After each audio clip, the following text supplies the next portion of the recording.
Islam. Peace, Moors. We're here. Let's get started up. Islam. Prophet warns all Muslims, governors are ordered to read proclamation at each meeting. Friday, January 15, 1929. I hereby inform all members that they must end all radical, agitating speeches while at work, in their homes, or on the streets. We are for peace and not destruction. Stop flashing your cards at Europeans. It causes confusion. Remember, your card is for your salvation. Failure to obey these orders will be of severe consequence. We are for love, truth, peace, freedom, and when these principles are violated, justice must then take its course.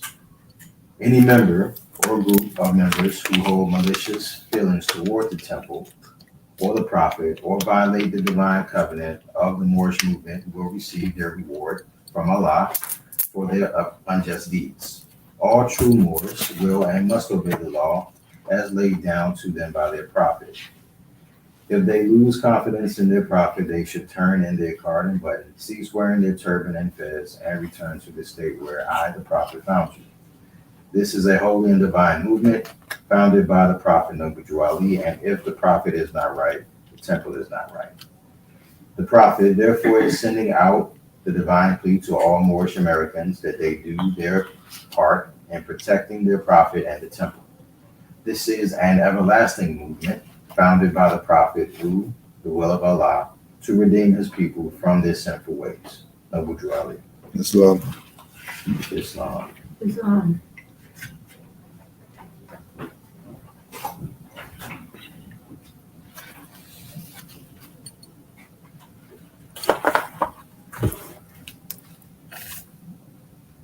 All right, to be proclaimed at every meeting. Islam. I'm glad to know that I have a few faithful Moors among you all, and I desire for them to know the truth, the divine truth. There is a host of jealousy about me and the movement now by the same people of our side of the nation that claimed that I was a joke and unreal. But now, since they have found out from the government officials and the nations of the earth that this is the only sole foundation and that all Asiatics must depend upon for their earthly salvation as American citizens, they are working every scheme they can to disqualify me, so they may take charge of the situation. I have notified all of these things to you long ago in the past. It is through the faithful Moors that attribute to the movement and uplifting funds. The ones that pay their divine respect to me and the movement will be remembered. This is why I'm calling upon all faithful Moors to increase their faithfulness to me, your prophet, and your divine Moorish movement. I need finance, and I need it badly. Never before have I needed finance so badly, but I do at present, so badly, as I do at present, so I can shove aside the discord that is facing the nation. It all comes through jealousy because of my fame and nobility. The nations of the world will not recognize the movement without I, the prophet, being head. It has been proven by my works, which I have performed in the past few years. Prophet Noble Ali. Islam. Islam. Islam. One more. Now one more on the other page. The members of the Moorish Science Temple one. To the members? Yeah.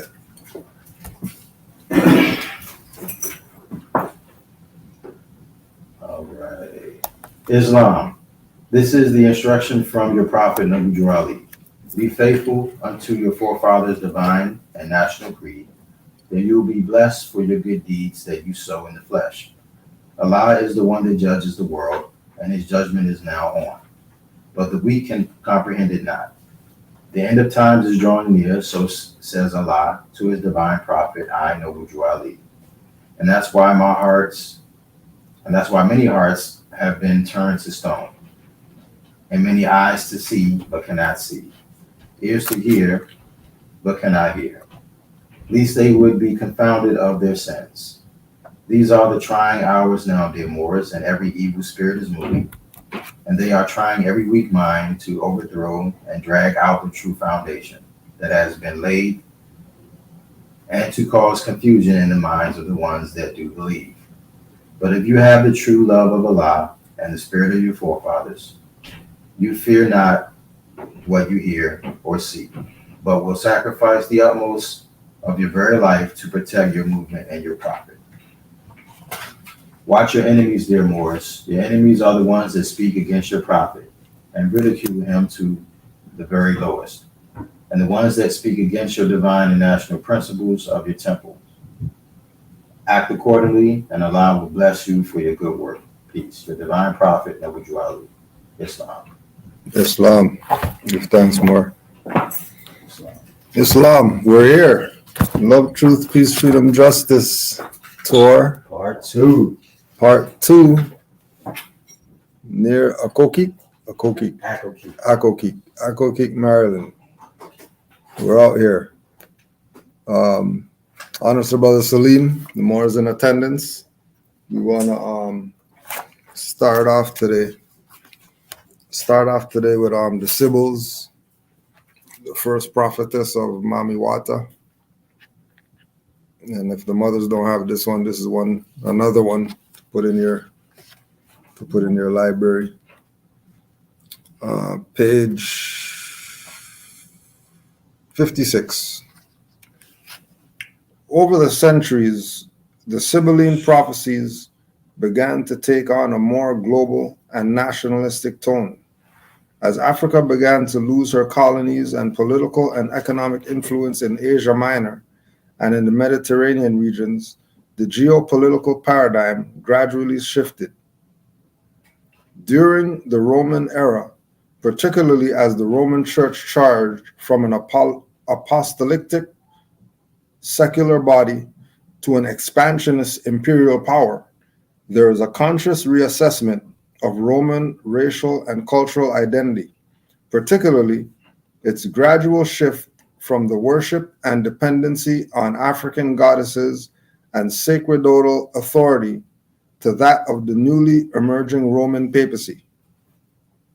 And of course, we already know we can take out African, put Moorish in there, and we can take out, we can add Noble Juali warning us about the church, what the church is going to be about, and that we need to go back to our own stuff because their stuff isn't for us.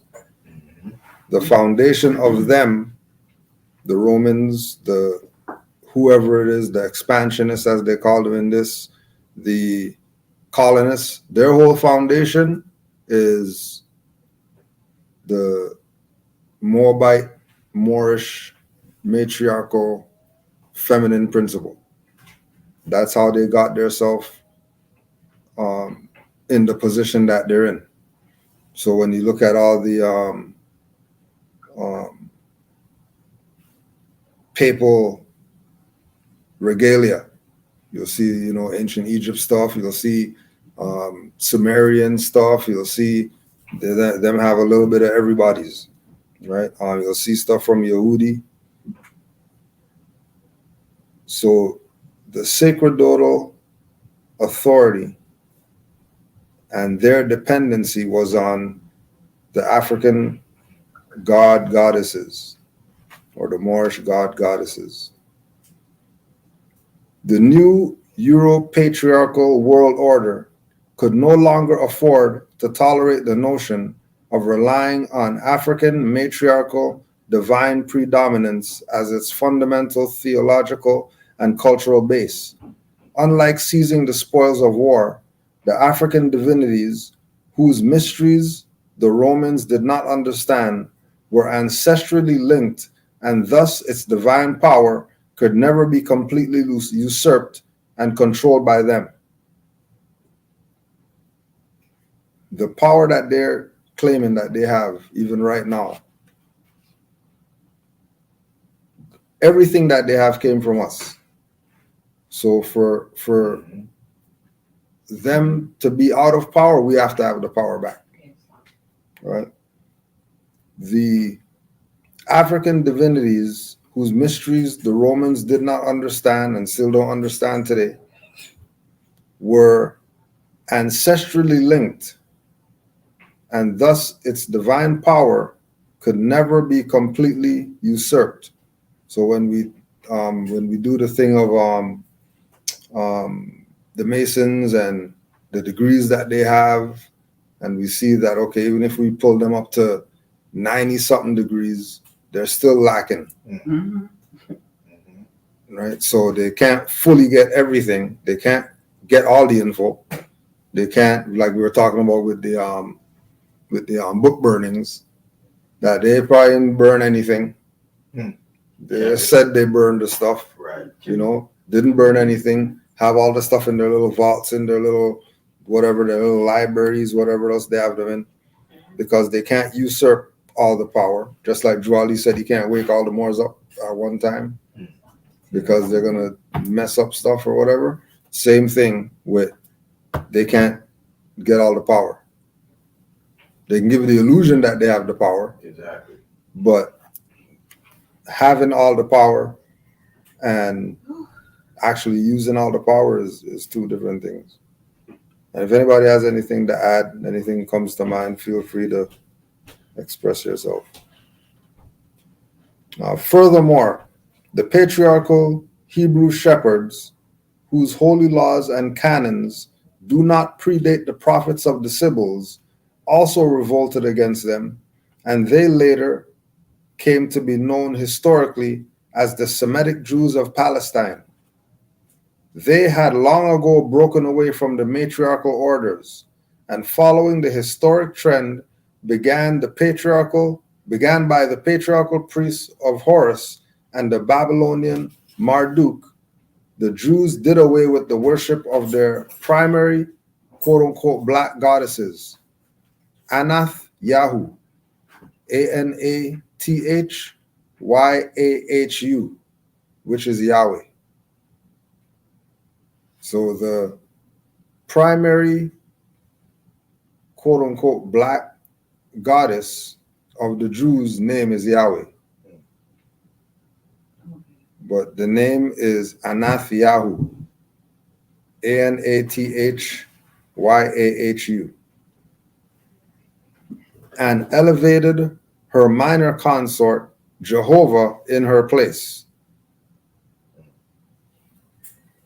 So Anathyahu is Yahweh, which would be mother, like Allah is mother. Right. And then they say the father now, because we're dealing with the patriarchal mindset. So because we're dealing with the patriarchal mindset, then because we're dealing with the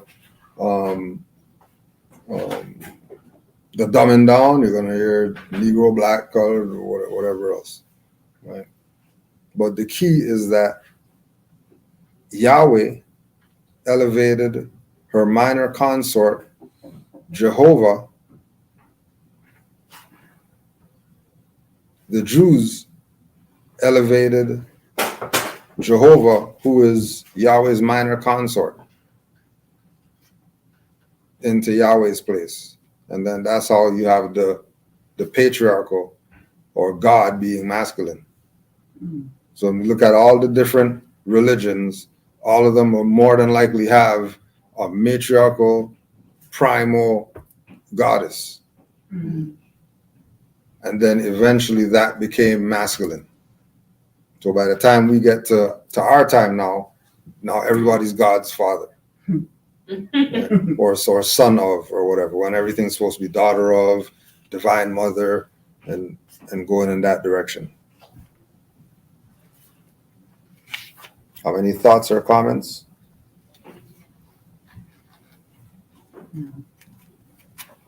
All right now.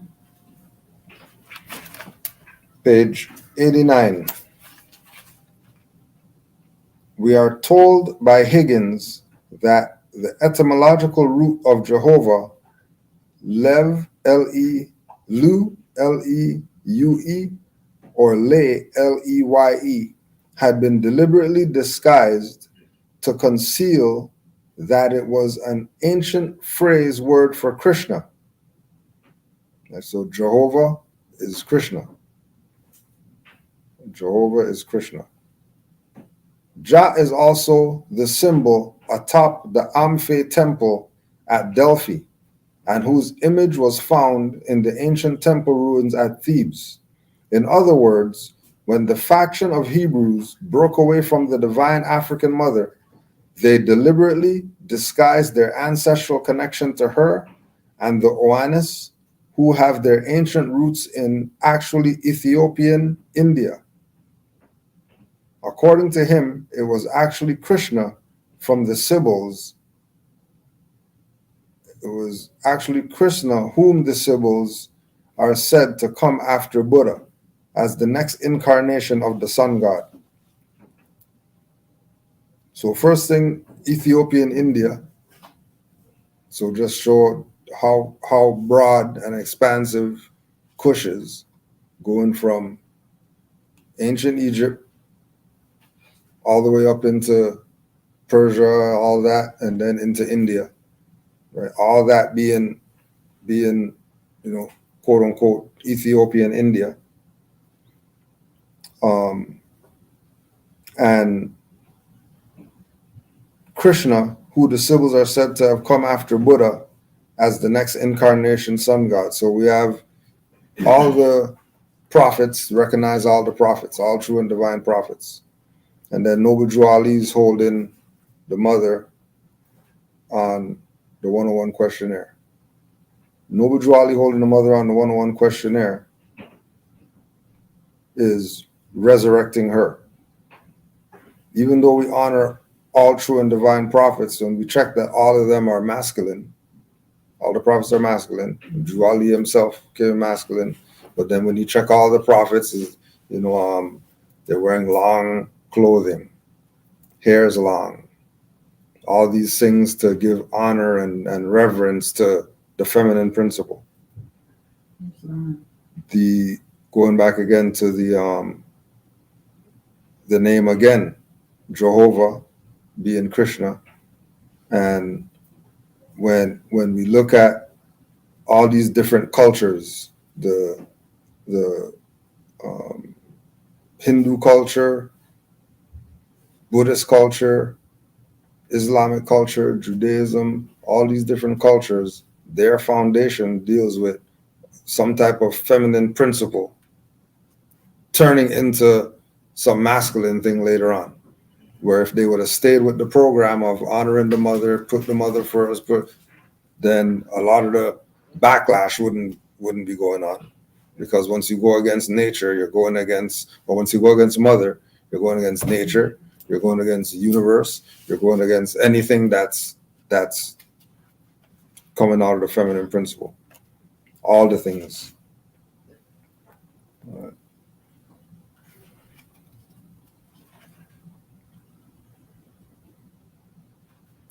Page 97. What became of the Sibyls? In a final effort to blot out all the traces of the ancient quote-unquote African matriarchs and later, the patriarchs' undeniable presence and influence in the ancient world, one of the most egregious historical lies disseminated by the imperial church in Rome and continued unchallenged by the present-day Western historian, is their unproved claim that all of the descendants of the ancient quote-unquote Black Egyptian,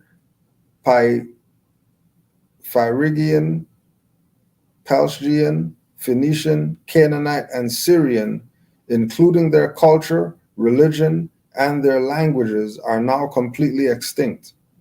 Western historians erroneously assert that these major African clans left no remote traces of themselves, neither in Africa nor anywhere else in the world.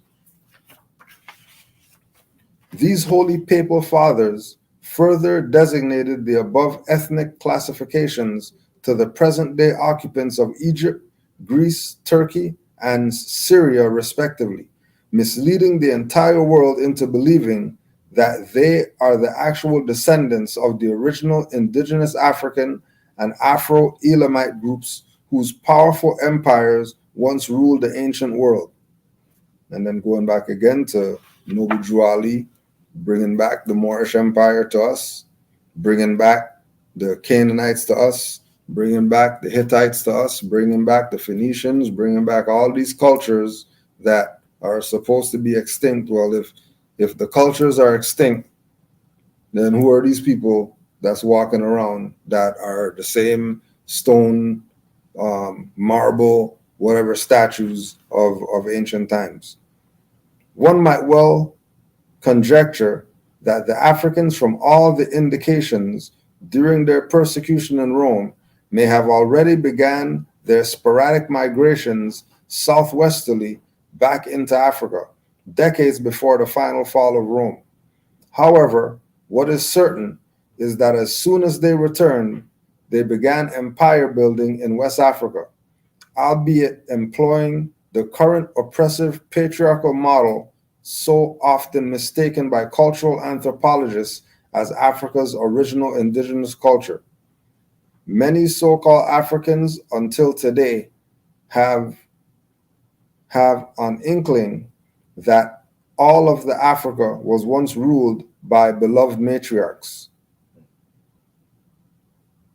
Many until today have an inkling that all of Africa was once ruled by their beloved matriarchs, right? And which is, again, with Noble Drew Ali having the mother on the cover,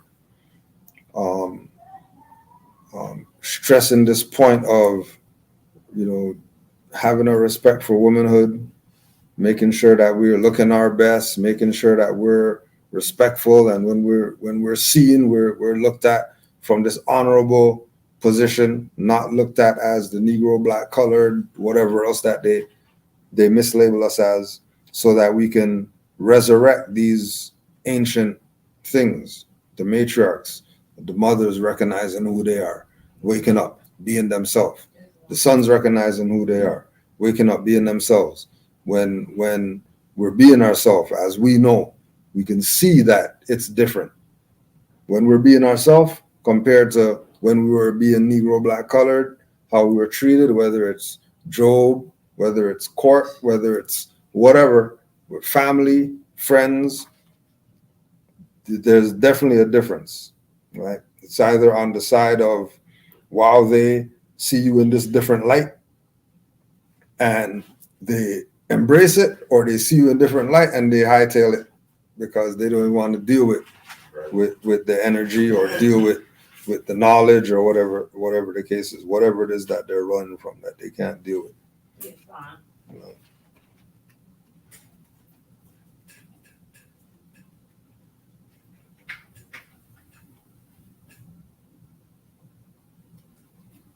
And if anybody in the chat has questions, just put it in all caps.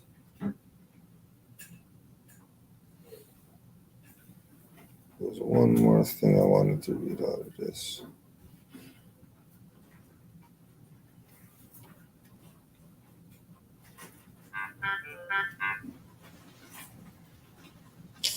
Oh yeah.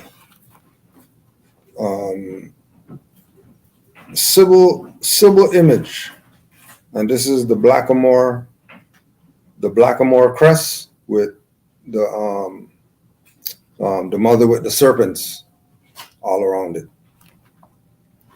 Sybil image taken from a Moor Phoenician coat of arms. Draped around her neck is the serpent of the original Adama, known in ancient Egypt as Osiris, and later as the ancestral Aesculapius, Dionysus, Attis, etc. In ancient Egypt and Ethiopia, these Sybil oracular priestesses were known as the Black Doves. They were also called Pythians or Python priestesses. Their accurate prophecies, originally meant for the ancient African world, were later plagiarized by the Levites, Hebrews, and later by the Roman Church, and attributed to non-African male prophets. By default, the Sybil prophecies and oracles were directly instrumental in building the ecclesiastical foundation of Christianity and for shaping the geopolitical dynamics of the ancient world. And then, like we were watching earlier, and then you can just go to all the Wonder Woman movies, Mm-hmm. and then they're telling you that exact same thing with the matriarchs ruling. And once the matriarchs are ruling, here come all the patriarchs coming to try to topple them, to take them out to whatever it is, right? Because as you see, them ruling, that's how their stuff ran, with them ruling, right? Remember when they first found, when dude crashed through the thing and landed up on their side, and then the other ones were following him, and then when he stuck his head through the thing and everything was all beautiful where they were at, and then the part where he's coming from is dark and gloomy and war and bombs going off and all that, and they stick their head through the thing and everything's peaceful and calm and quiet, and right, because they know what it could be once the matriarch is put back on the throne. And when she's put back on top, then that's going to balance everything else out so that things could be in harmony with each other. Right? She gotta want it, right? Mm-hmm. She's gotta want it too. Yeah, most definitely. Thanks. Yeah. Right. She's going to have to want it. So that was an excerpt from the Sibyls. So make sure you get this one. The Sibyls, the first prophetess of Mamiwata, the theft of African prophecy by the Catholic Church, Mama Zogbe. And she has another book too, another matriarch or prophetess book. But this is a good read. Definitely one to take in. Our next stop is Before Columbus, Links Between the Old World and Ancient America by Cyrus Gordon. Cyrus Gordon, Before Columbus. Page 21. One would expect that the people portrayed were Indians, but what is an Indian? The only definition that makes sense is an American Indian is a member of the various groups of people inhabiting North, South America when Columbus reached the Western Hemisphere, AD 1492. In Middle America, there are many full-blooded Indian communities in various regions, such as the Aztec and Maya. Those that appear prior to the date AD 300, and many that appear for 1,000 years after, belong to other races such as Far Eastern, African Negro. Among the latter are a number of Mediterranean types, especially Semites. We start with the large Mixtec Negro head of Oaxaca. It is post-classical, 18 centimeters high, and belongs to the Josu Sanez collection in Mexico. The black color and the features, such as the thick lips, leave no doubt in anyone's mind that the artist has portrayed a Negro. No artist can invent authentic races of mankind, such as the types we are examining. The implication is simply that early America was the meeting ground for various races of men from the old world who were eventually absorbed into modern, quote, Indian populations. Right, so going back again to there being people here, and then the people who were here, these are them. So if the people are looking like this that they found here, then we know that they're not talking about the red man and all that stuff. All right. Highly stylized Negro heads with scar tattooing from Veracruz. Late classical head of a dancer with ornate headdress. Negro features Indian types, classical Totonac dancers,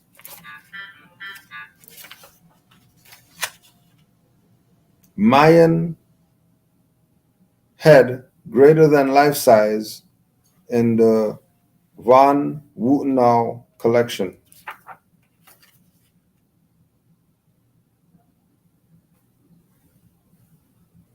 Long before the Vikings reached America, around AD 1000, Mesoamerica had long been the scene of the intermingling of different populations from across the Atlantic and Pacific Oceans. Some of the most creative people in America came from the Near East, but no one group monopolized the scene.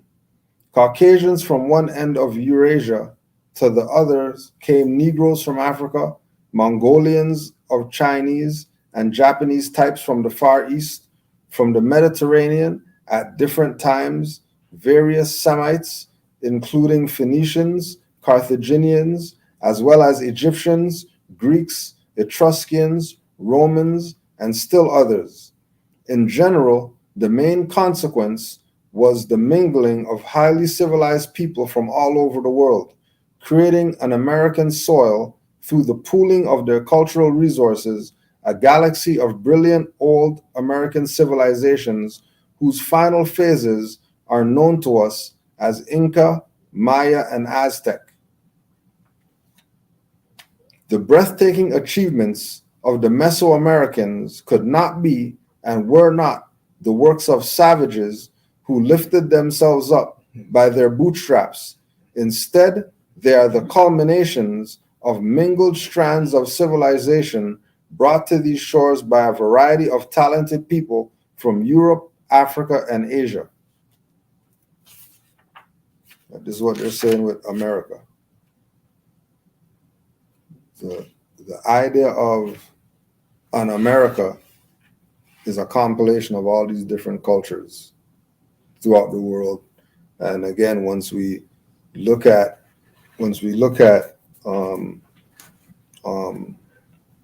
our people being in everything except the slave status, we're able to see that, okay, well, yeah, it's possible that people from there, people from over there, people from down there, all these people knowing that, well, there has to be something bordering these oceans. Oceans can't just go forever. There has to be something on the other end of this thing from both sides, and just making a move to there. And we're talking about thousands of years before anybody named a European was even in water trying to do anything. Right?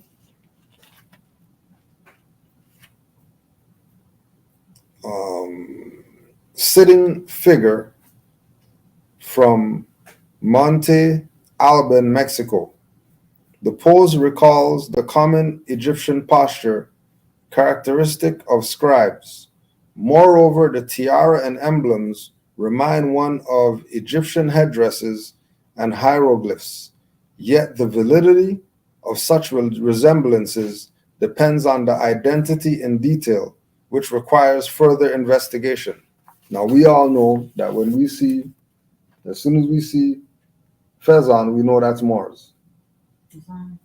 Right? Now, this is Mexico. Right. And this is ancient. Right? The idea that well, when you see a fez, that means that it's a Moor. Okay, well, here's a Mexican with a fez on. Now, are you going to say that Mexicans aren't Moors, or are they going to find every reason to not go there? All right.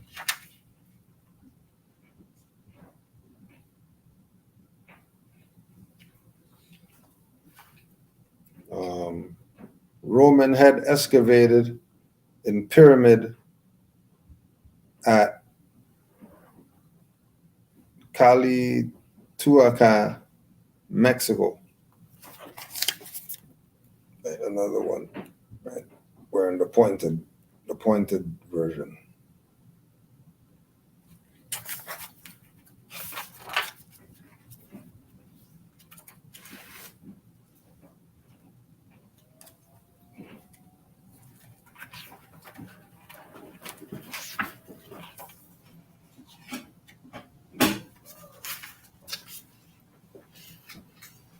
Page 111. The language of the Minoans, Philistines, and Danites was Northwest Semitic, within which falls Hebrew, Phoenician, Ugaritic, Aramaic, and a variety of related dialects such as Moabite and Edomite.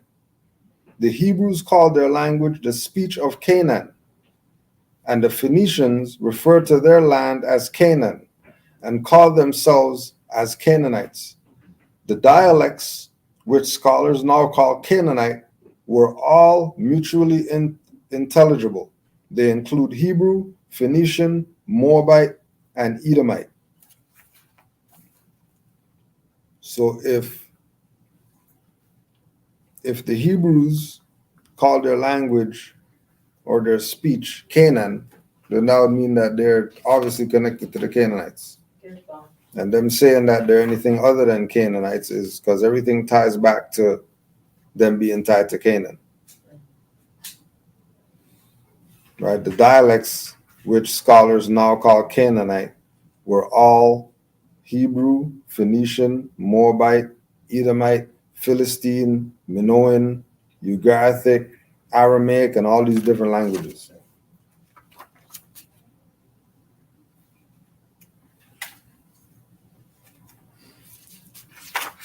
Cultural transmission.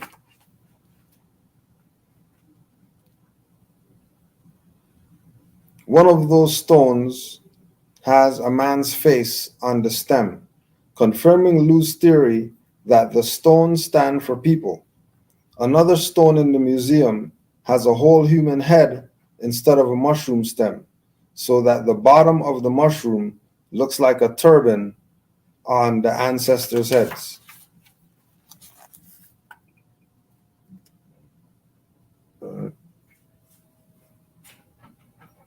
The design of the statue is set up so that the cap of the mushroom looks like a turban on the ancestors' heads. And then you could just go back to watching our mushroom classes with Brother Heru, and let this throw you back again. Let this throw you back or throw you forward, depending. Right.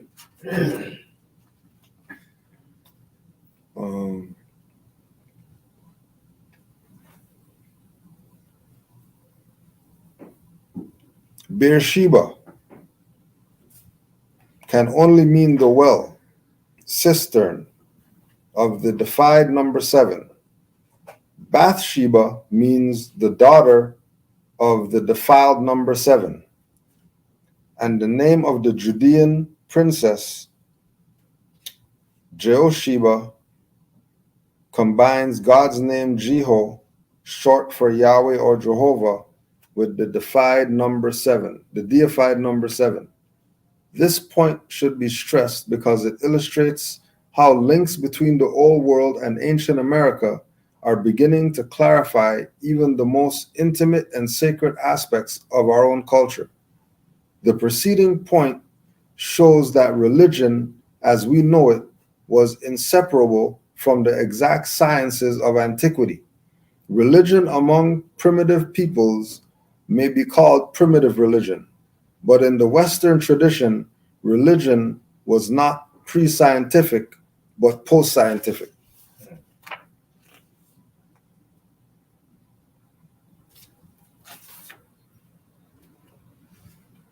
Right. And this was before Columbus, Cyrus H. Gordon. Any questions out here?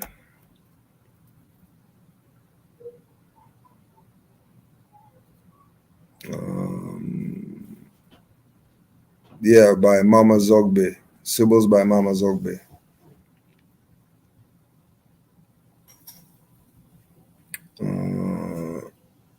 We'll put this question out. Do Moors have to attend United Nations General Assemblies?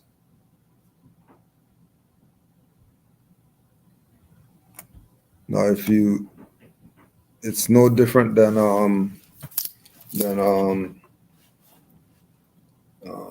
city hall meetings or um,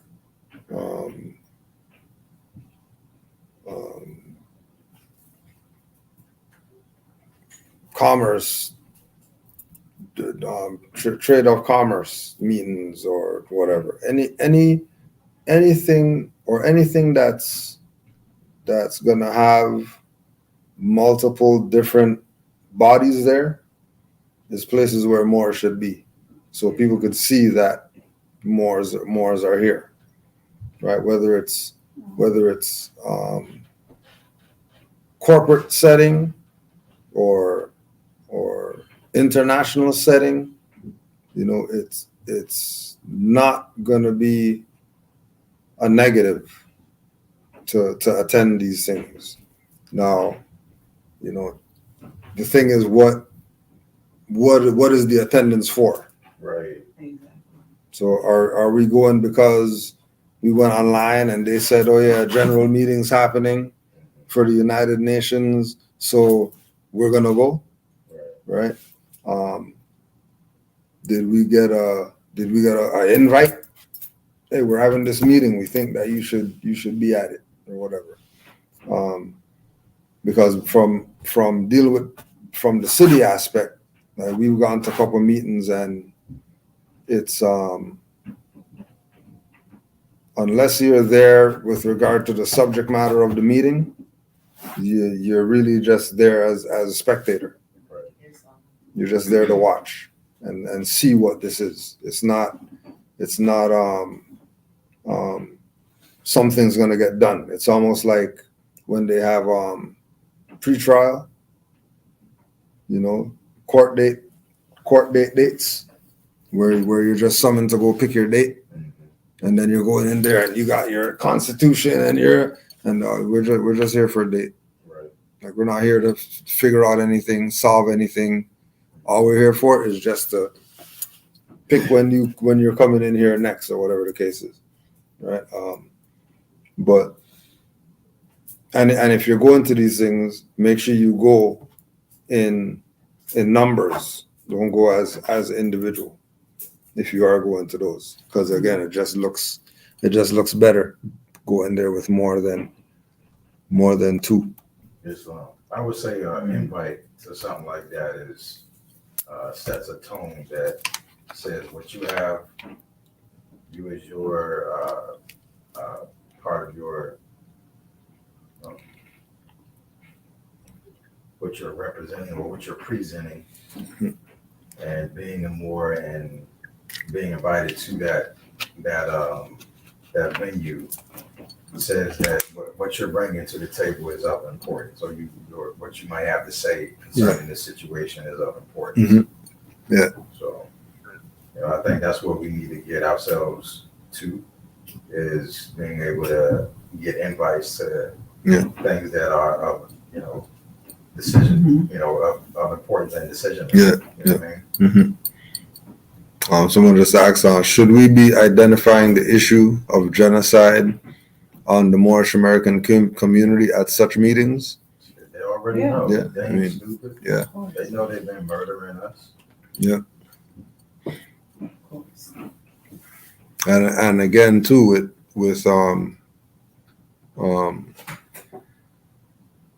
being at these particular meetings, it has to be, the subject matter has to be that's what they're dealing with. If you're just going in there, they're talking about, building homes, you're talking about genocide. Right. Exactly. You're gonna make yourself look weird.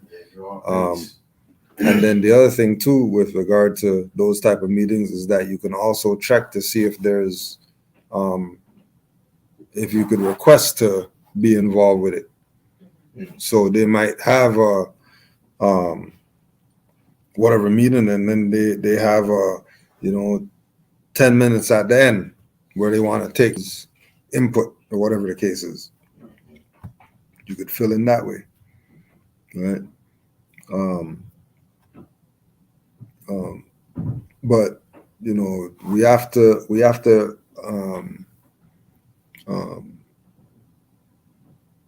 get out of the mindset of expectations of them because we have certain knowledge or we have a certain status or we know they're a corporation.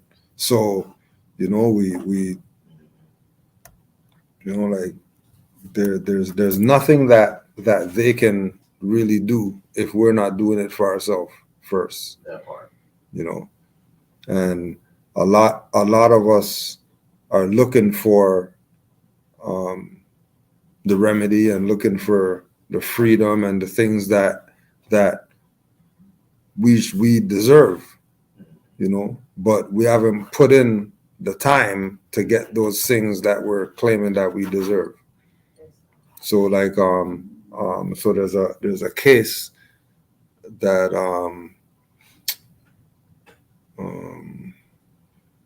there's a non-status Indian case out here, Daniels versus Canada, where this so-called native went to court for 14 years before he was able to get whatever he wanted.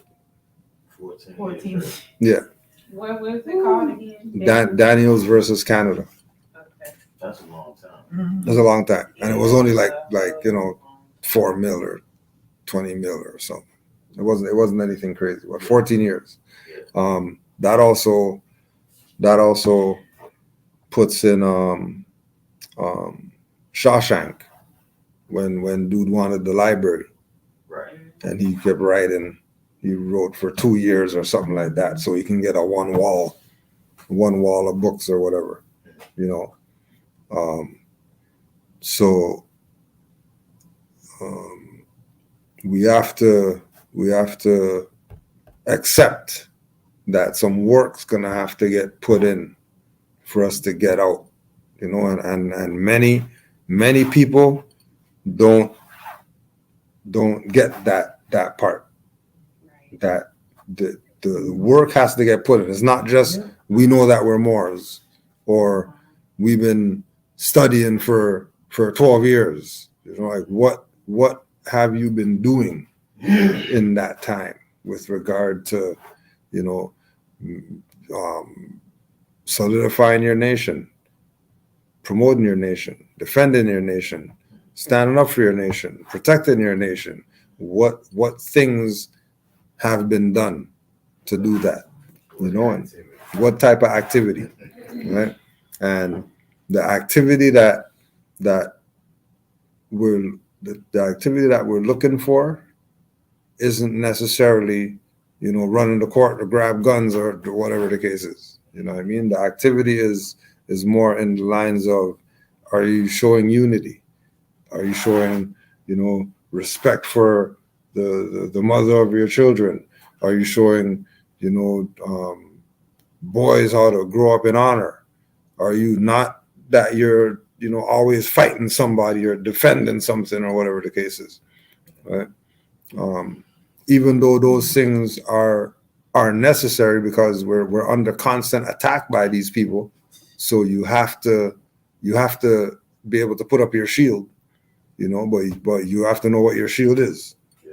You have to know, the best ways to deal with them. And again, this comes back to, once you have a body of Moors, then you have more than one head that you can put these thoughts through to see which direction we should take with regard to things that we want to do, and certain activities we want to take.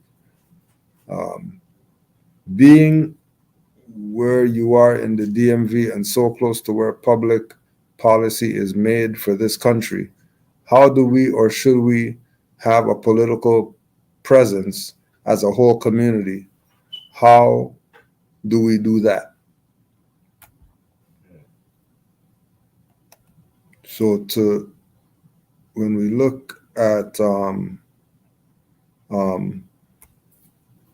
political presence, you might get lost in thinking, marching, picketing, voting, and all these things.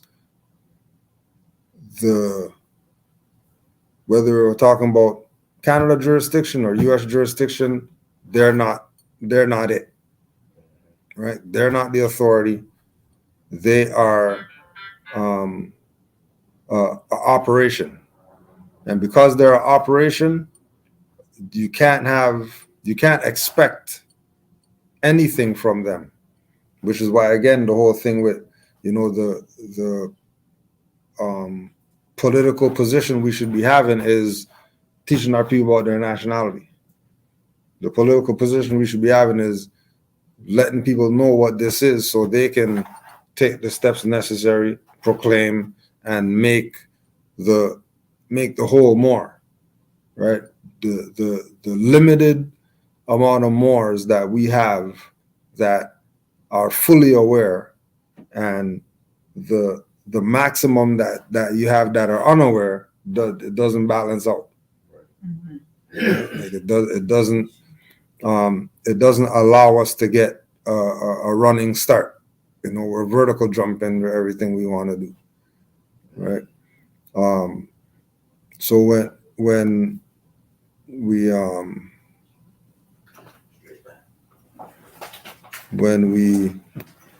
say, how do we have a political presence, in order to have that presence, it's going to be being at the political whatever's in mass, in numbers, and like we see, our numbers are lacking, right?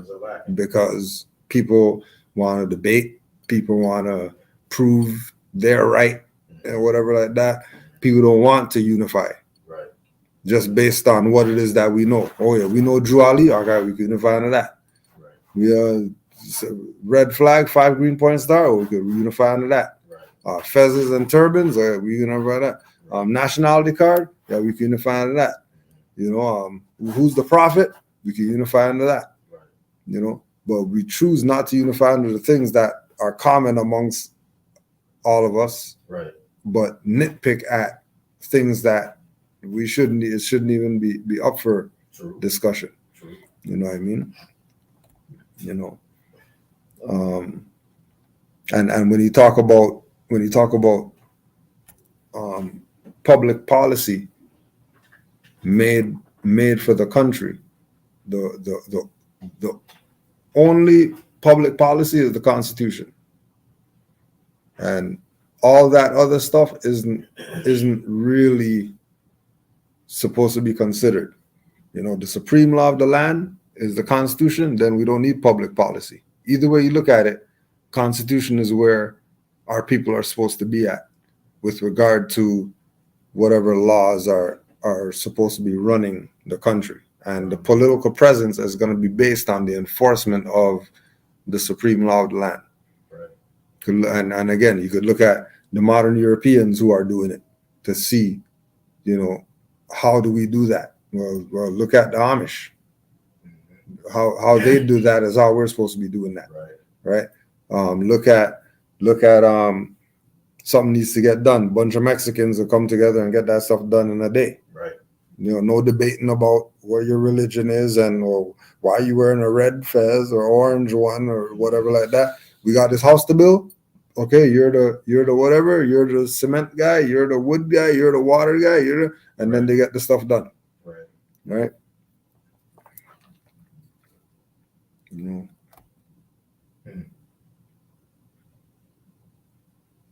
Everybody can't be the leader. Yeah.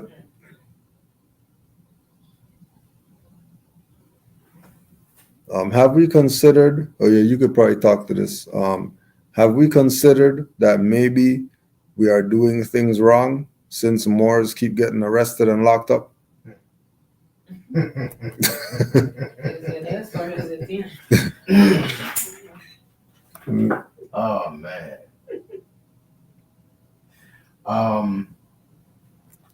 If you're talking about Moors getting accosted because they are being assertive about what is right as it relates to the Constitution, then there is no more right you can be. Mm. You got to also recognize the fact that you're dealing with a criminal aspect who will tell you that you're the criminal because you want to identify by your nationality. Who will tell you you're the criminal because you want to identify by de jure credentials that you have, on your person, like a nationality ID. Mm. But you'll be seen as the criminal. You'll be seen as a criminal because you don't want to put their human trafficking plates on your land vessel. You'll be considered a criminal. How about you'll be considered a criminal because you want to go in the store, do your shopping, and left alone while you're doing your shopping, but because you don't have, at this point in time, a mask on your face like they was trying to press that on everybody the past few years, now you're seen as the problem or the criminal. So I don't think you can look at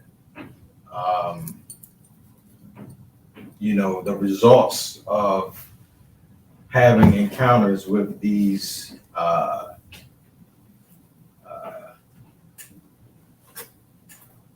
people in these uniforms as a costume. You have to look at what you can do as it relates to those things happening. There's other things that you can do when you're being bothered by these people. Doesn't mean that you're going to get the results you're looking for, but there's another way to go about it. And if you're going to keep looking at it from the aspect of you getting locked up because you're standing on principle, then you might as well not do it. You might as well just leave it alone.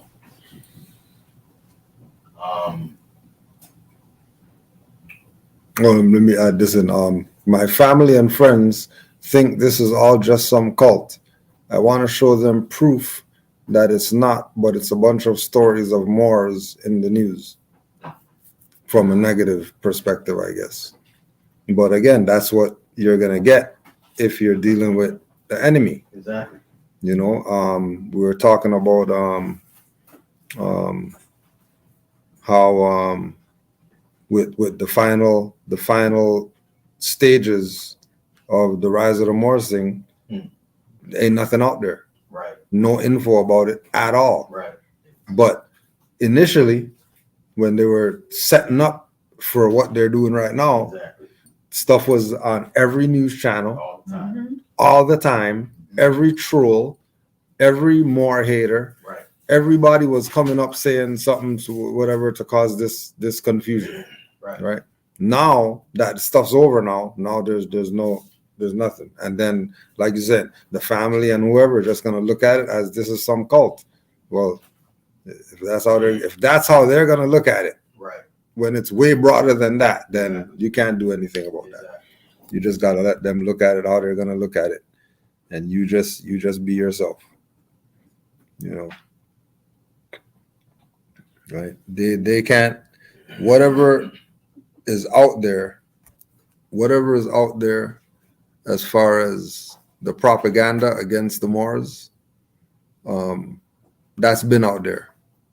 They've been putting attacks on the Moors, especially psychological, to make sure that the Moors don't figure this stuff out, especially the ones that are unconscious.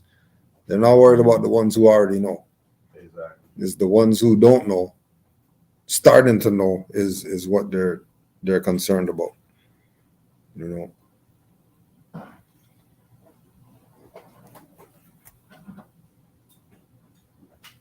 And the best way to keep them from getting a firm hold of the information or clear comprehension is that misdirection. You're going to see those things like what happened with Rise of the Moors. You're going to see those things like people getting drug out of their land vessel because they said, I don't have to show you anything, which is absolute truth. It's not a lie. Yeah. And I guarantee at least 50% of those policy enforcers know that. But you also got to remember you're dealing with people not only who are a criminal regime, but you're dealing with people who are unbalanced. They sometimes don't have respect for themselves or other people. Mm-hmm. And they got that badge on their chest and they know they can get away with stuff. Yeah. So, you know, you gotta also know how to pick your battles. Because it's not always about you being right. The universe is gonna take care of that at some point in time. So tread lightly. Yeah. But I mean, also don't take no crap. Don't take crap, but you have to have the right energy when you're exercising out here. They're calling us, Right. Mm-hmm. you know. Islam, I agree. Yeah. Well, when you say right energy, what do you mean by they should have the right You have to energy? have positive vibes. You have to, you know, be disciplined and following the Prophet's laws. And it's just you can't go out here and be belligerent because you can't match them with the same energy they're giving us. So it's just not gonna work. It's not gonna work. Mm-hmm. Islam, I agree. Should Moors be voicing concerns over deforestations, burning down our ecosystems? Yeah, anything that's an attack should be given some type of voicing about. You know, but again, if you have bodies that are doing that, you know, it's like we say with recreating the wheel.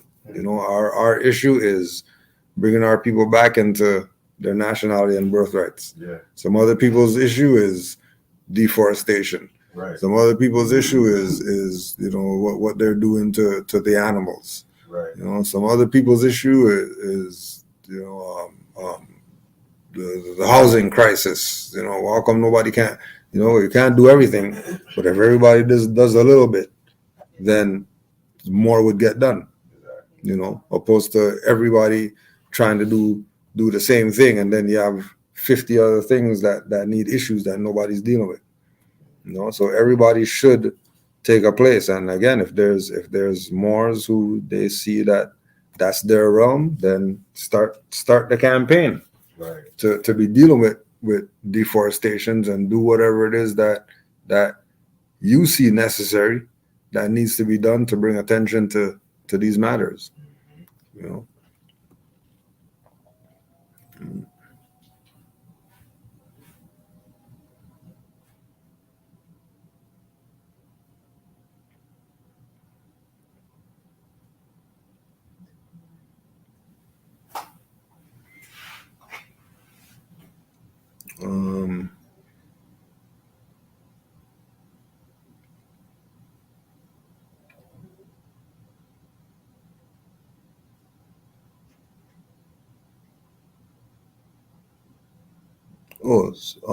Wait.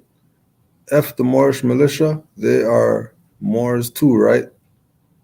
I heard them shouting out this channel before, interviewing with Canaanland. Now it's F them.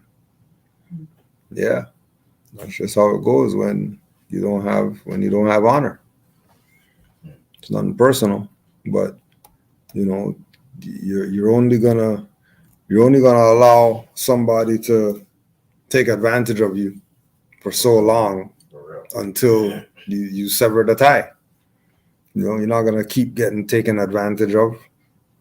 You know, eventually you're gonna stop and say, "Hold on a second, like this person or these individuals or whatever are taking advantage," and to have the support of the nation, to have the support of Moors, and to abandon the people who supporting you for some other stuff, you know, whether it's some other religion or some other way of life or whatever like that, that's not cool. That's not cool, you know. And then now after they diss everybody, now they're talking about free somebody and help somebody or whatever. When they been got helped and didn't appreciate it. So what we helping them now for? You know. It's not about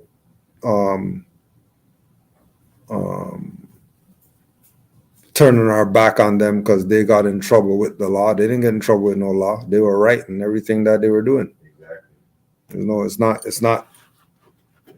because they're in trouble with the law. It's that they don't have honor to their nation. Thanks.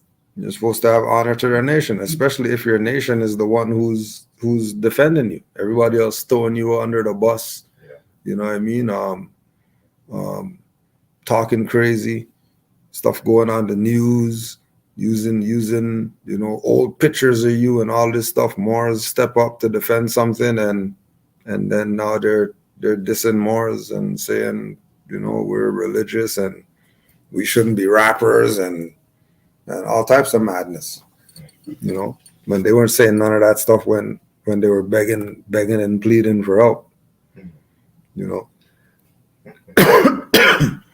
All of a sudden they get help. Now something's up. Something's going on.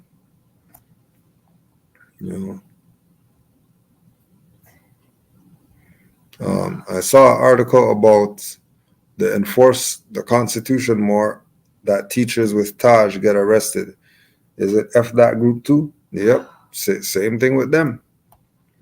Because if enforce the Constitution more is going to say $3K to $7K for whatever it is that he got. That's some BS, especially if as a Moor, we know that certain things work. If I know that on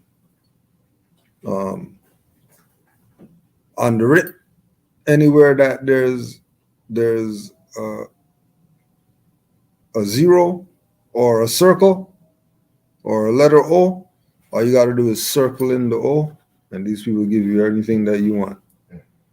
And then I'm telling you 5,000.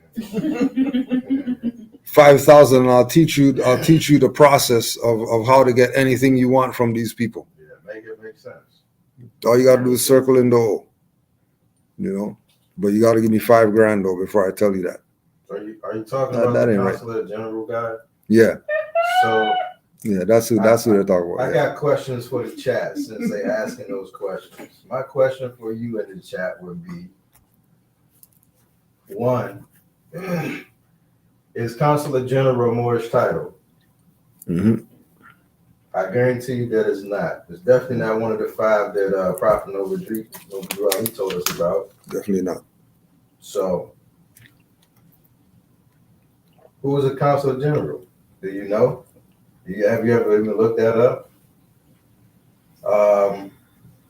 What's a consulate? What's a consul? Do you know? Have you ever looked it up? I can tell you what consul actually mean though. It means to be in the land of another prince or king. And last time I checked, Moors are home. Mm-hmm. And we home everywhere, but let's keep it simple. Since we on the North American continent, we home right here. So what we ever needed a consulate general for? Right. We didn't. That's the problem with people who just hear things and start running with stuff. Mm-hmm. I know one of my master teachers said, "Don't follow me." I think the prophet said that too, right? Mm-hmm. So if you still looking for a leader, then you deserve to fall right into everything that you walk into. Every bear trap. Every time. Keep looking for your leader till you find the one that's at the tip of your nose. You ain't got no leader. For real. And I yield Islam. Doesn't the Circle 7 say to not turn your back on your brother or sister in need? Yeah, it says that. But it clearly says brother or sister in need. And every Moor is not your brother. And every Moor is not your sister. You could play all that brother sister stuff with all these Moors if you want to, but I would suggest highly that you know these people before you start playing brother sister games with them. Because if you didn't know, his Moors killed Noble Drew Ali. Right. Moors did that. They murdered my prophet. That's why we sit here having these conversations right now. Exactly. We should be way ahead of the game right now. Way ahead of the game. You know what I mean? Right. Way ahead of the game. Right. And oh, let me read that too. Where's that? Okay. With the prophecies, not the prophecies, the freaking to be read every meeting. It's over there. You got it right here. Yeah, I wanted to read this too. This was at the Mush Vegan spot. Oh, all right. It's at the Mush Vegan spot. Letter from the KKK. The Ku Klux Klan would like to take this time to salute and congratulate all gangbangers for the slaughter of over 4,000 black people since 1975. Damn. You are doing, and then all you can do is replace gangbanger with Negro, black, colored, exactly. African, whatever, sell out, dirty Moor, whatever like that, put whatever there. Right? You are doing a marvelous job. Keep killing each other for nothing. The streets are still not yours, nigger. It is ours. You are killing each other for our property. You are killing what could be the future doctors, lawyers, and businessmen that we won't have to compete with. And the good thing about it is that you are killing the youth. So we won't have to worry about niggers in generations to come. We would further like to thank all the judges who have over-sentenced those niggers to prison. We are winning. Pretty soon, we will be able to go back to raping your women because all the men will be gone. So you gangbangers, keep up the good work. We love to read about drive-by shootings. We love to hear how many niggers get killed over the weekends. We can tolerate the niggers' jungle fever for now, but that further breaks down the race to all the gangbangers across the world. We don't love you niggers, but we can appreciate you gangbangers. You are doing a wonderful job in eliminating the race. Without the men, your women cannot reproduce, unless, of course, we do it for them. Then we will have successfully eliminated a race, thanks to your help and the commitment to killing each other. If most of you nigger gangbangers cannot read this letter, it is okay. Go pull a trigger and kill a nigger. Damn. That's how they feel about y'all? That's how they feel about them. Exactly. That's how they feel about them. Right? That's how they feel about them. Right? So that's why I read that because somebody asked in the chat, why are we like this? It's not we're like anything. Our issue is that we've been victimized.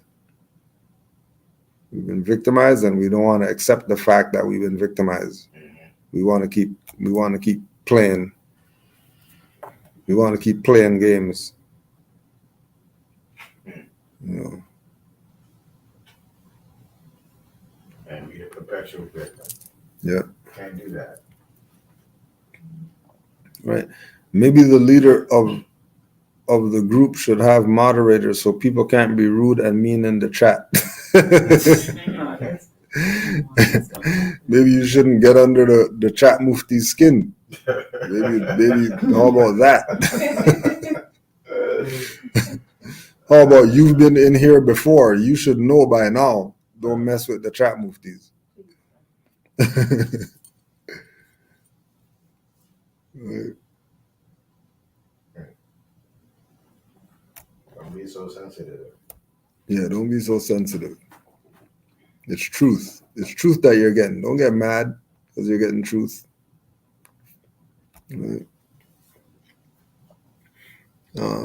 Canaanland Moors. It also says, beware of your own brothers and sisters wearing turbans and feathers. They will put you back into slavery. Exactly. Yeah. Exactly. You're worried about colonists and all that stuff. What are you worried about them? Worry about your own. Who's trying to enslave you? Yeah, like bums like Braswell Bay. Yeah. Right? Bums like who's following Kirkman Bay. Yeah. Bratton Bay.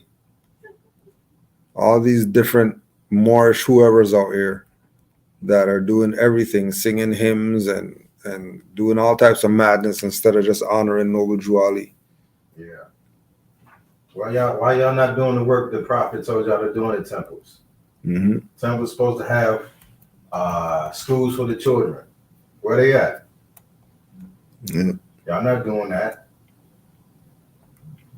Yeah, we talk about and we whine and we cry and we march and we pray about the things that we need and the prophet left us the perfect blueprint.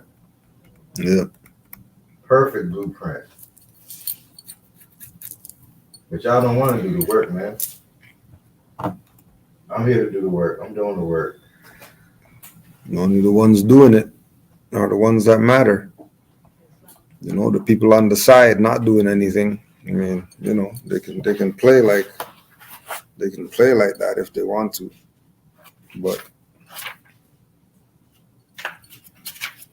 so the last stop, which is the more extensive stop of the lesson today, is going through ISIS papers again. Been taking this in over the past few days, and it brought a lot of things to mind with regard to where we are,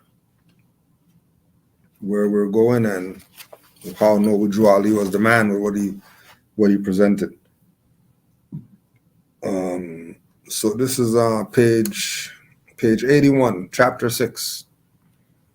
Black male passivity, effeminization, bisexuality, and homosexuality are being encountered increasingly by so-called black psychiatrists working with so-called black patient populations.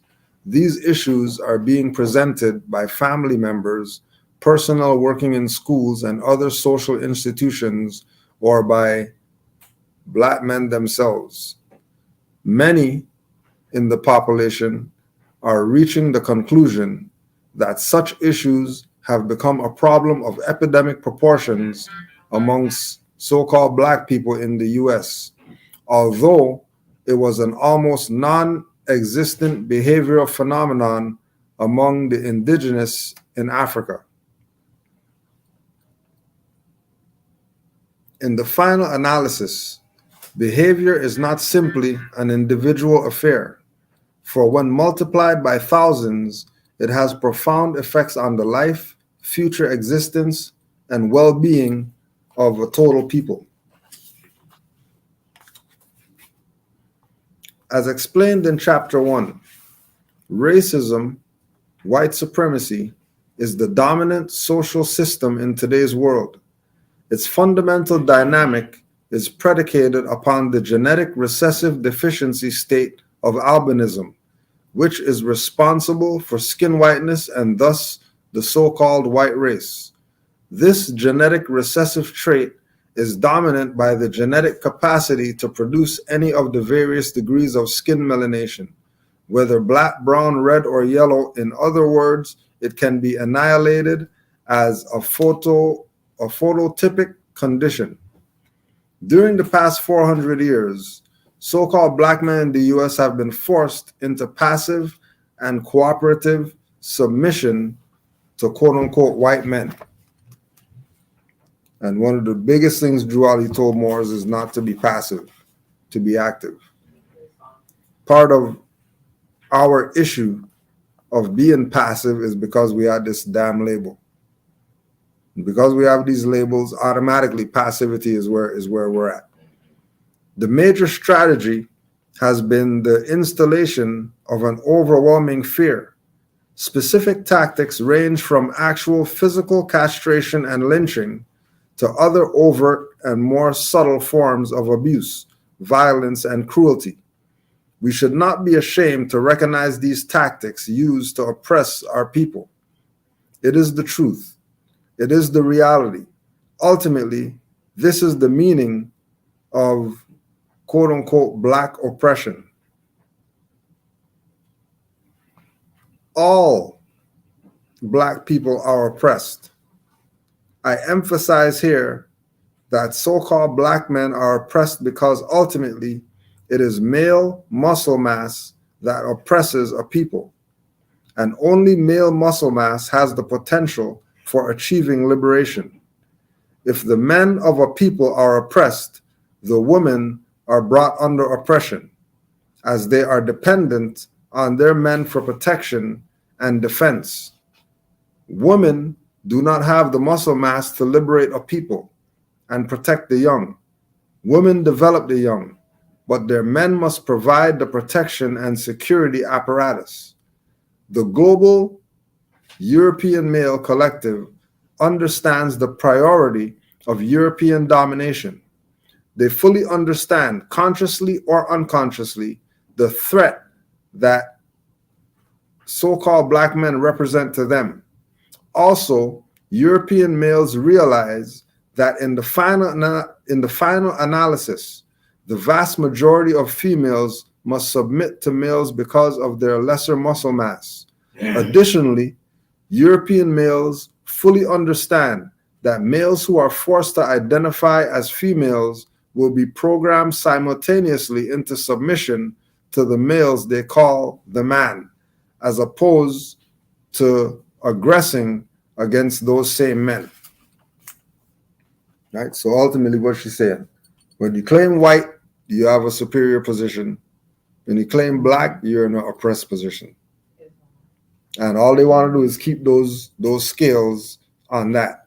Them claiming that they're white and having the superior power, and us claiming black and having the no power. Islam more. So you know what? I think you should read the definitions of free white person and colored. Oh, you brought in the. I'll go get it. Yeah. I'm gonna go get it right now. Yeah.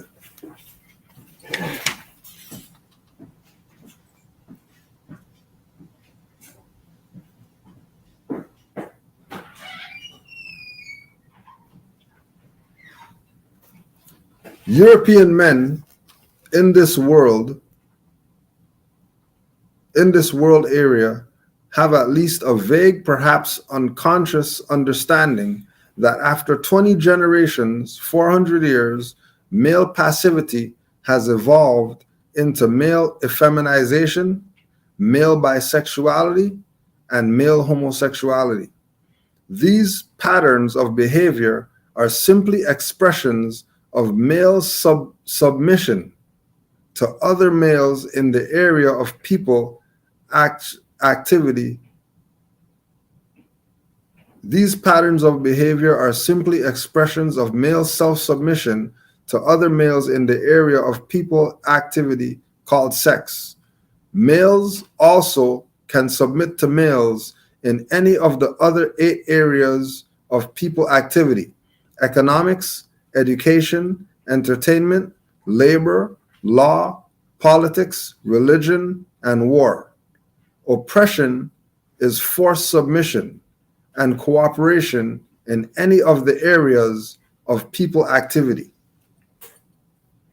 However, the European male arrives at his deeply repressed sense of femininity because not only can he be dominated genetically by all Asiatics and other men of color, but more profound from the European male perspective is the fact that he is dominated genetically by all Asiatic and other non-white females. So not only are they inferior genetically to the Asiatic male, but also the European male is in trouble when he's dealing with the Asiatic female, right? He doesn't have the power that he would have dealing with other European males. And not just Asiatic or quote unquote black, but any of the non-white females. Oh, you wanna pull them up? We'll just go through them. You can do color. I just read Men of Color, so you can do the color. Color? You could do the color. Free white citizen, black soil.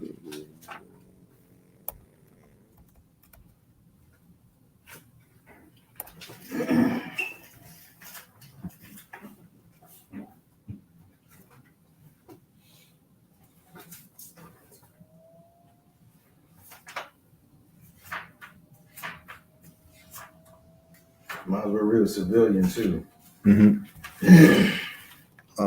Free white citizen in Black's Law. What do you feel about the Free Sundry Moors Act 1790 identifying as free white citizens and not being treated under black codes? That's what the whole point of having a nationality is. Because the codes are there already.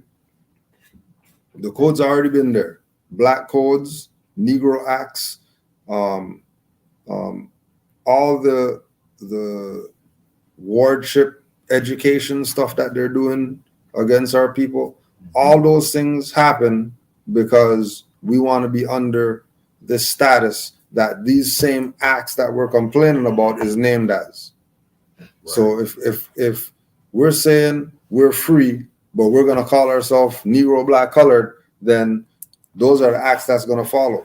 So the Sundry Free Moors case was specifically for those people to see that even people who aren't from here that came here didn't get put under the Negro, Black, Colored acts once they identified who it is that they were. And the stuff went to the Supreme Court, and Supreme Court ruled that you can't touch those people because they're not under the Negro Acts. Right. And then that alone should be evidence for the people who are under those labels to start calling themselves some other stuff instead of being self misclassifying themselves. Which ones do you have over there? I got color. All right. Color, an appearance, semblance, or simulacrum, as distinguished from that which is real, a prima facie or apparent right, hence a deceptive appearance, a plausible assumed exterior concealing a lack of reality, a disguise or pretext. That's color. And to give you an idea of what it means to be a civilian. Civilian is one who is skilled or versed in the civil law, a doctor, professor, or student of civil law, also a private citizen, as distinguished from such as belonging to the Army or Navy in England, i.e. the church. So you've been called a civilian by so-called military personnel all your life. And that's what they mean by civilian. You're supposed to know the law. And because you don't, you get violated. Mm-hmm.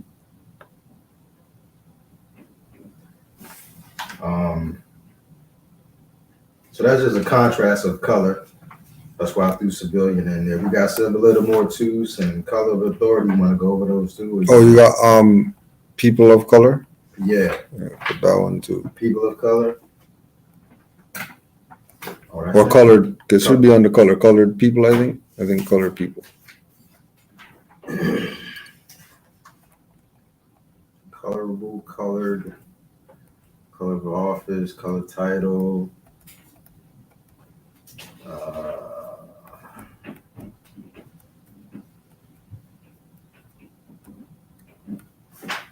No, not colored people. Now we got several little more twos. Mm. Or colored persons, maybe. Let's Colored persons, colored something having to do with people.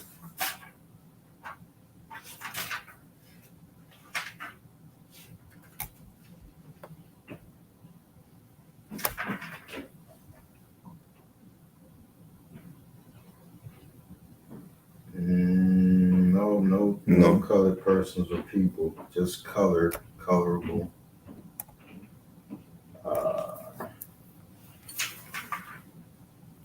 Color of authority, color of law, color of office.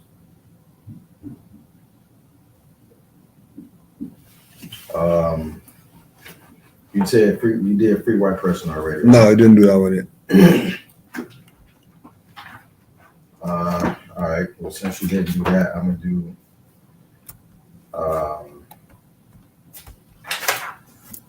African descent first. Mm-hmm. African descent, persons of African nativity or of African descent within the meaning of the Naturalization Act as amended by Act July 14th, 1870, are members of the Negro races of Africa or their descendants by the intermixture with races constituting free white persons. The Negro races refer to being those from which the emancipated slaves of the United States descend. You should look up Emancipation Proclamation. It don't mean what you think. And then they got black code in here.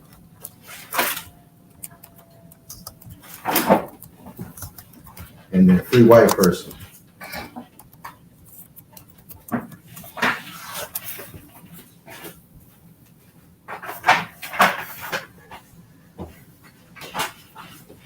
All right, free white person. Free white persons referred to in the Naturalization Act as amended by Act July 14th, 1870. Anybody trying to naturalize you, you shouldn't do that because you're a natural person. All right. So, stick with your nationality, not a, naturalization. Act July 14th, 1870 has meaning naturally given to it when first used in Statute 103, Section C3, meaning all persons belonging to the European races, then commonly counted as white and their descendants, including such descendants in other countries to which they have emigrated. It includes all European Jews, more or less, intermixed with people of Celtic, Scandinavian, Teutonic, Iberian, Latin, Greek, and Slavic descendants. It includes Magyars, Lapps, and Finns, and the Basque, and Albanians. It includes the mixed Latin, Celtic, Iberian, and Moorish inhabitants of Spain and Portugal, the mixed Greek, Latin, Phoenician, and North African inhabitants of Sicily, and the mixed Slav and Tatar inhabitants of South Russia. Notice that they say a Slav in there, because that's the nationality, Slavic. It does not mean Caucasian race or white person. There ain't races or Indo-European races, nor the mixed Indo-European, Dravidian, Semitic, and Mongolian peoples who inhabit Persia. A Syrian of Asiatic birth and descent will not be entitled to become a naturalized citizen of the United States as being a free white person. Islam. Islam. Oh yeah, and colored. Colored? Yeah.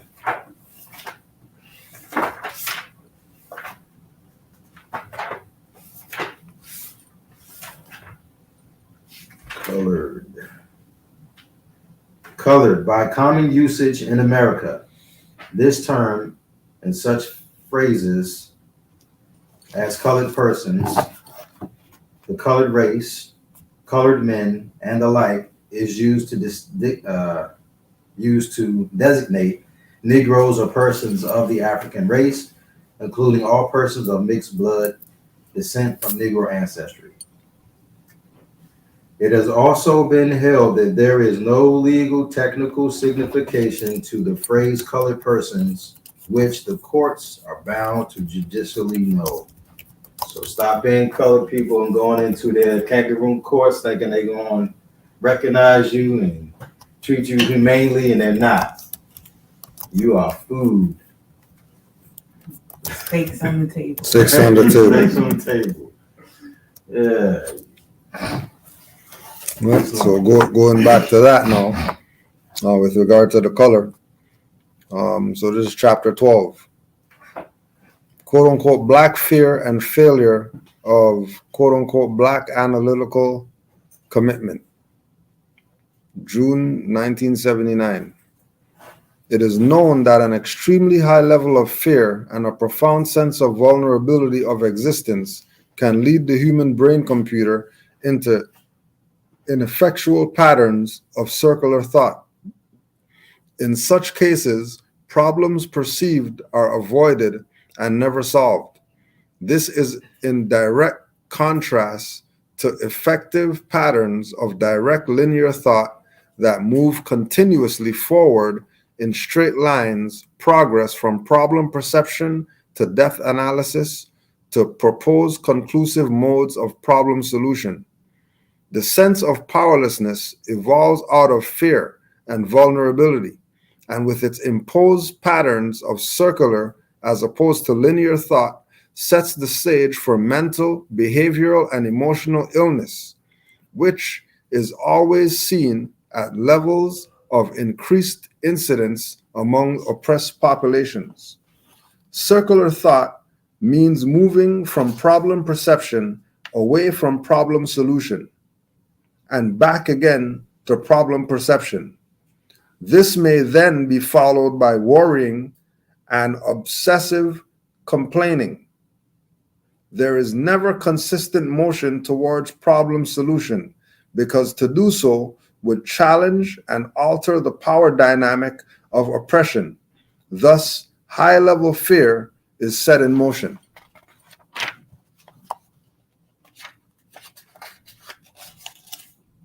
Linear thought suggests movement from problem perception progressively toward problem solution, changing step by step whatever needs to be altered to achieve total problem solution, utilizing whatever means necessary to achieve this end. This form of thought is consistent with the function and structure of the brain as a problem-solving organ in the human organism. So-called black people throughout the world live under the power of the so-called white supremacy system of total oppression and domination, implying the absence of any true power to determine ultimately what happens to their individual and collective lives. This is the major and only problem facing black and all other non-white peoples throughout the world. This is precisely why they are called and classified as black and non-white, to set them specifically in oppositional contrast to and in conflict with the genetic reality of white. So to keep you in circular thought, problem perception, away from problem solution, just call these people Negro, black, colored, and they would solve none of their problems. It's that simple. Call them Negro, black, colored, no problems will be solved because their whole defense is going to be based in circular logic, not in solving whatever issue it is that they're claiming they have. I found colored person and colored man. All right, go ahead. Okay. Colored man, there's no legal technical significance in this phase which the courts are bound judicially to know. That's all it says. And then colored person, a person of African descent or Negro blood. Colored person. Yeah. And then we take colored, and then we look that up. because compound word. So we look Colored. up colored Okay. by itself, and then person by itself. You see that they're talking about artificial Yep. corporations. Color and appearance, semblance or Simulacrum. simulacrum as distinguished from that which is real. A prima facie or appearance, right? Hence a deceptive appearance, a plausible,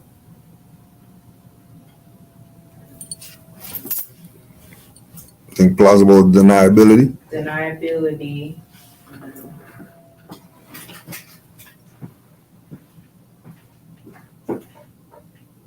Oh, okay.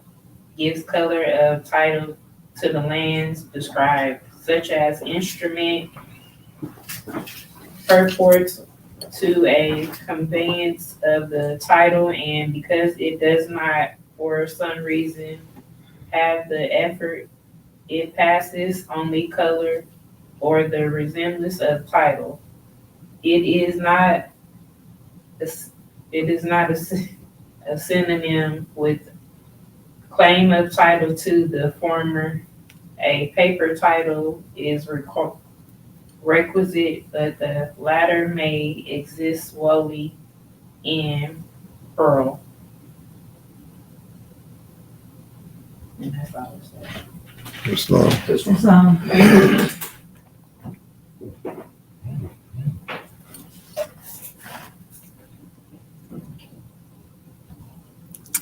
But to return to the issue of so-called black defense logic, these patterns of logic which emphasize that the existing problems are mainly between blacks are reflective of black self-hate. The self-hatred is escalated and reinforced by increasing suicide, homicide, child abuse, and spouse abuse. In addition to the aforementioned non-productive behaviors, there are also increasing patterns of behavior that can be described as inducing semi-trance states, such as rhythmic hand clapping, singing, dancing, excessive rock music playing, listening to radio music, and shouting in religious settings. These patterns of behavior are manifested continually by so-called black people to pitch themselves into possible altered cortical brain states. Likewise, such brain states seem to have the effect of dampening the sense of an overwhelming external pain or danger over which so-called blacks conceive we have no control. These practices, of course, avoid problem confrontation and thereby prevent problem solution. So to solve the problem, there has to be some type of confrontation. And then when you look at all the different aspects of our people that are fighting against oppression, the only ones who are confronting the issue are the Moors. Everybody else is, calling the issue something else, making some excuse why they can't do whatever. But the only way that oppression is going to stop is when oppression looks death in the face. Like Drew Ali told us.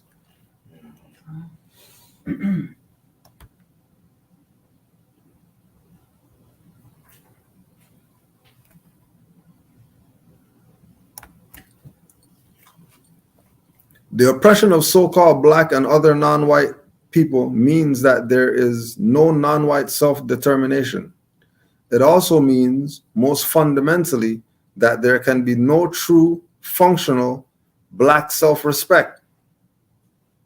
And again, all these solutions that she's coming with is based on just removing black. Just move black out the way, and then you have self-determination now. Take black out the way, now you have self-respect. Take black out the way, now you have activity instead of passivity.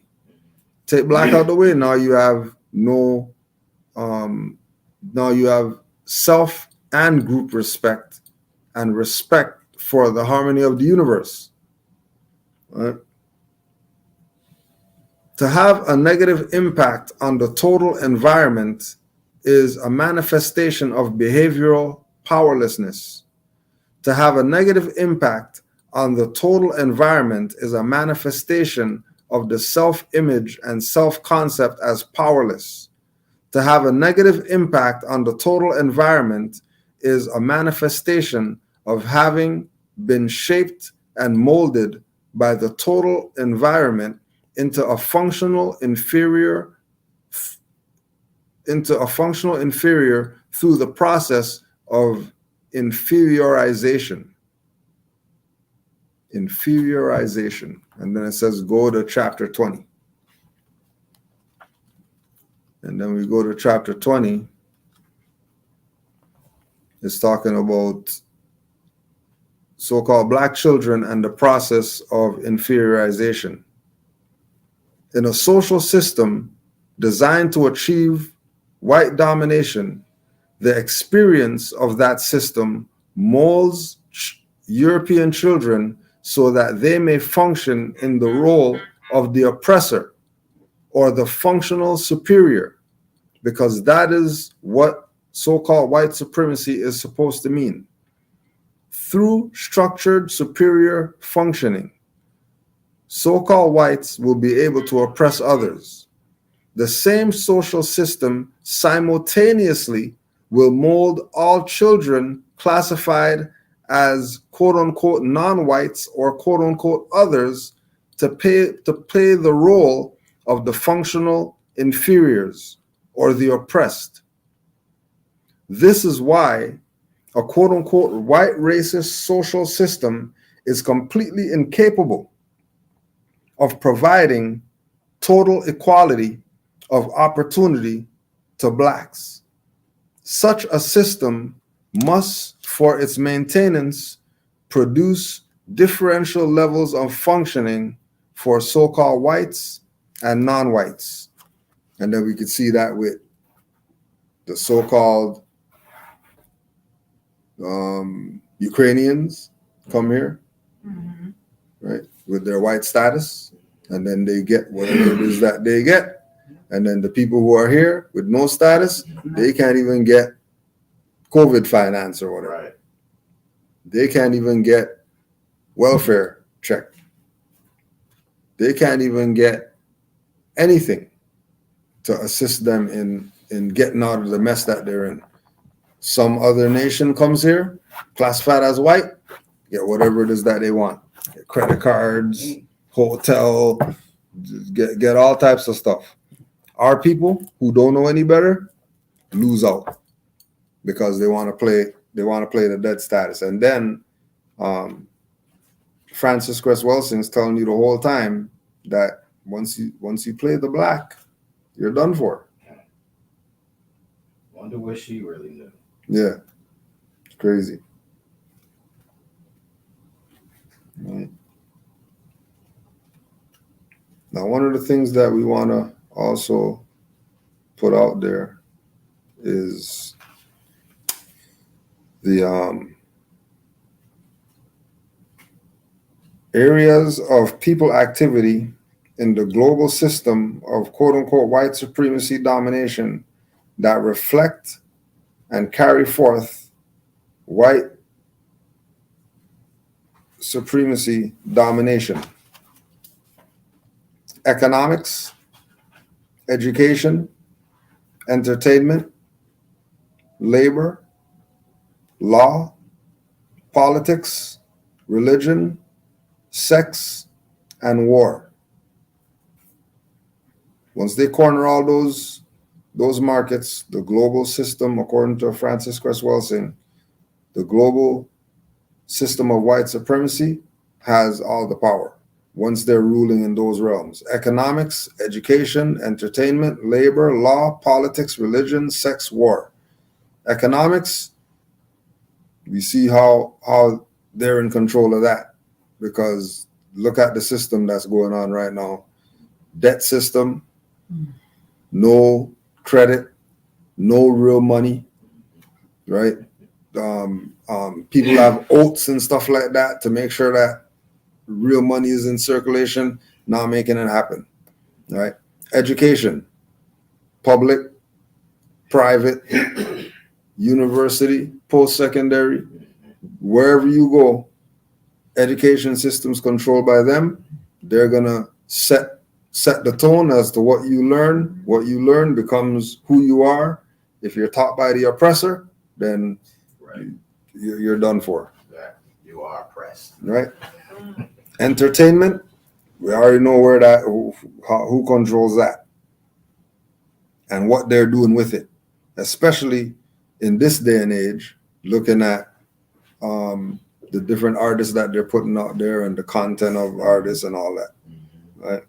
Labor, again, these foreigners that aren't from here are going to come here, and they're willing to do any and everything to live. Our people, I ain't get my nails messed up and I get my hair messed up and I ain't doing that job and whatever. Take all the jobs we want. And they take all the jobs. They're going to take the $3 an hour, and they're going to take the $3 an hour, work 24-hour shifts, make more finance that we're making, and then buy out everything that we claim that we can't buy, Right. because people are racist and whatever else, right? Law, right? We know they have Lady Justice up there blindfolded and all that stuff, scales all messed up, nothing balanced, right? Politics, right? Again, they take oaths to enforce certain things. They're not enforcing those things. They have certain form of government should be running. They're not doing that. People have rights. They're not dealing with that. You go to religion, right? Again, Treaty of Verona, all these different religious documents that they've been using to oppress people all throughout the world for generations upon generations, right? Sex, don't even know who's who, what's what right now. Controlling that market. Yeah. Have boys want to be girls want to be boys, doesn't matter what your sex is, use any washroom, men going into women's washrooms and all that stuff, women mad, women losing their membership because they went against a man who's got a beard and all that stuff. He's not even like looking like a tranny or nothing like that. Right. Just a man in there, Right. in the washroom. Oh no, well, you're wrong, because you're supposed to respect people and their sexuality or whatever madness. I'm not respecting no damn insanity. Straight up. And war, which we know that's confusion, and just look at all the confusion that's being caused out there to have our people in this messed up position. Right? It was the African way to respect completely the source of all energy, manifest in and responsible for all things. This is African spirituality. Spirit is energy. Spirituality is the ability to get in touch with not only the ultimate source of all energy, but also the various multiplicity of energy configurations, which include matter, plants, animals, etc. This was, for Africans, the essential cosmic connection, the power connection. Since melanin is a superior absorber of all energy, it is essential to establish this understanding of good and all energy. The fact that the albinos lack melanin may also help explain why they have quite different concept and understanding of God, all energy, or all spirit, why they conceive of a trinity, and why, in the view of many non-white peoples, they, quote-unquote whites, lack spirituality and the capacity to tune into and thereby establish harmony and justice in the universe. Further, Because they lack the melanin sensory system, they cannot intuit that all in one. However, at some unconscious level, there must be within the collective quote unquote white psyche the awareness that the color black is essential to be in touch with the God force, justice, and wisdom. And that is why they clothe their men who are supposed to have knowledge of justice in black, and they clothe their scholars at the point of their scholastic wisdom achievements in black academic robes.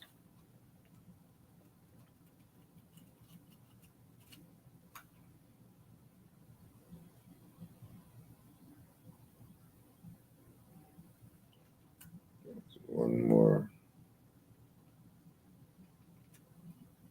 It's crazy how time flies, yo. Crazy.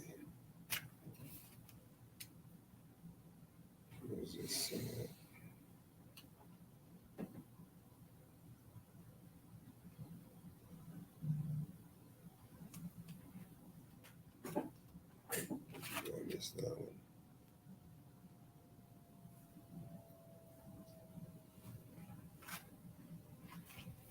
Oh. Inferiorization is essential to the process of oppression. It ensures that the oppressors need not be troubled to hold the oppressed constantly under gun and key to keep them in the oppressed state. It keeps the oppressed from effectively challenging the oppressive process and system. In this way, the oppressors mold the oppressed to share fully in the process of their own oppression.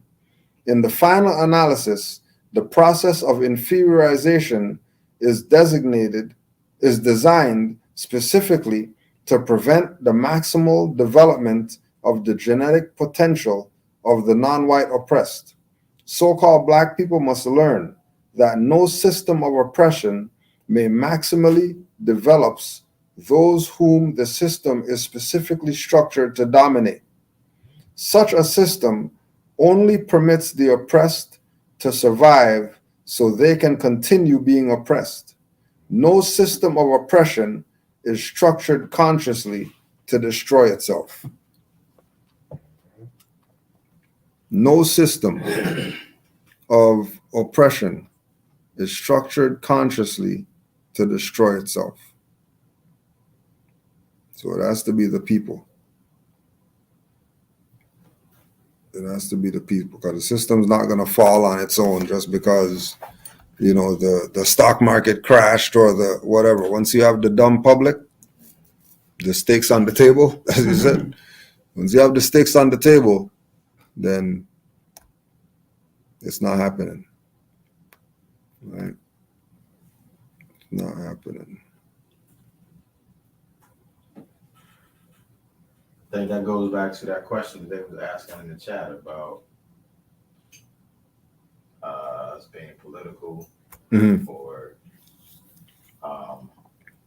what should we do about Moors getting in situations with these policy enforcers on the street. Yeah. I mean, they're part of the system. So, you know, the matrix not going to change just because you recognize it. You need to work the matrix. Mm-hmm.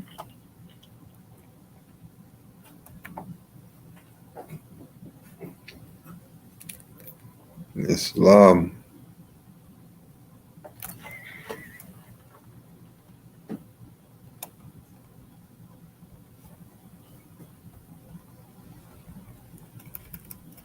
Islam, Moors.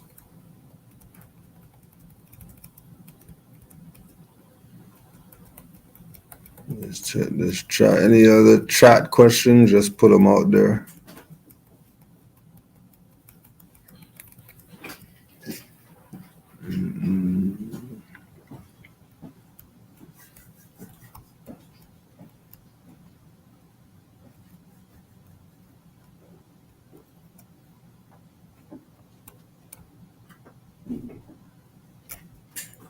Islam mothers, any closing remarks before we close out?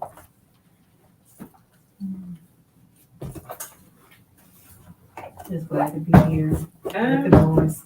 The only remark I would say is, like we had already reiterated earlier, if you're gonna join this movement, or you're gonna be a part of the movement, the main thing is to not be following other people. Mm-hmm. We follow the prophet Yep. and what the prophet does. We don't follow man. We don't listen to man. Mm-hmm. None of those things. Exactly. Putting in study time is critical. It's so necessary. Yeah. It's you can't get this information. You can't really grasp it. Yeah. No one sitting. Yeah. Yeah, and I Mm-hmm. think the problem is for some of us it's not having a body of Moors. Yeah. Yeah. Yeah. You know, sometimes it's difficult to try to enforce things when you're alone in your area. Yeah. Yeah. So, Yeah. One of the biggest issues. we just have to come together and make it happen. And again, building the connections, with, if there's not in your area, then the next spot over, Yep. next city over, next territory over, Okay, see, I came away from Kansas, but Yeah. I'm originally from Chicago. So. Yeah. Kansas But in the house. I know Moors everywhere. Yeah. So I know too many of them. Yeah. So that's why I'm like him. I know too much about too much. Yeah. Especially in the temple. If you want to know anything about the temple, you can ask me. I can tell you. Oh, I was in the temple. Oh, you was? Mm-hmm. Yeah. Oh, see, I done been to temples. I ain't just talking about one. I'm talking about Different. I've seen problems in a lot of different temples across the United States. So, Right. Right. Yeah, honors to Ken Wayne Moors. Yeah, Right. right. We do. When everybody keeps saying, No, don't go to them. Don't go to them. I went and Don't go to ain't them. looked back since 2 years. Ain't looked back. For real. Yep. Next stop is ATL. Next stop is ATL. 13th of July. That's the next one on the books. So, and also to start of July, we have the tours going on, the museum tours. So if you want to get your little Moorish knowledge on at the Moorish Science Temple Museum, that would be a good little tour for you to get down on. A lot of Moorish related history on the tour. It's probably about an hour tour, 40 minutes to an hour.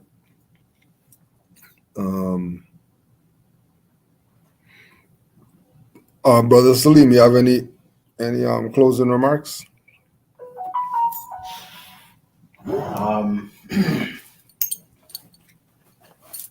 Yeah, definitely. First and foremost, honest to the Most High.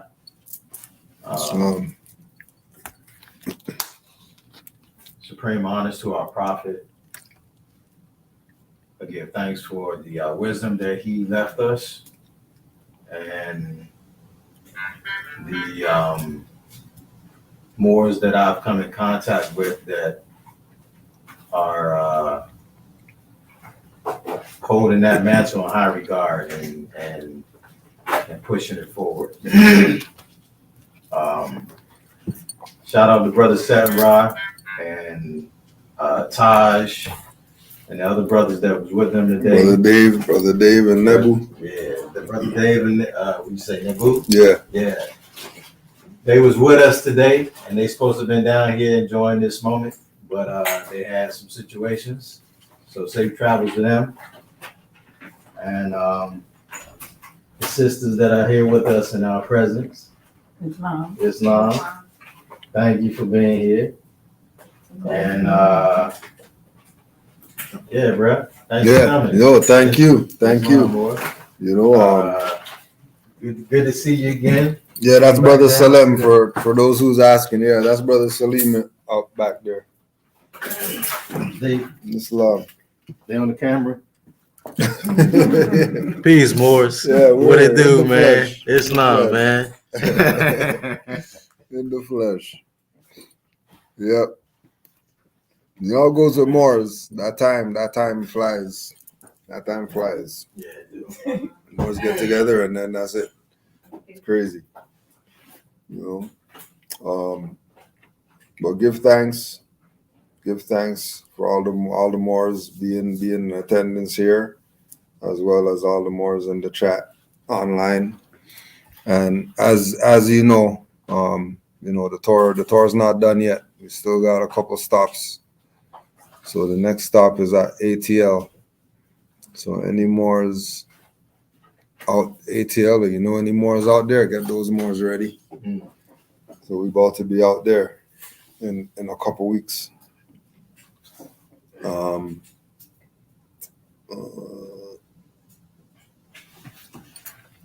Gotta move around. Islam. Honors to all the Moors. We'll just close out. And yeah, we're gonna go through. Oh yeah, we got the letters to be read. We'll close out with the prayer though.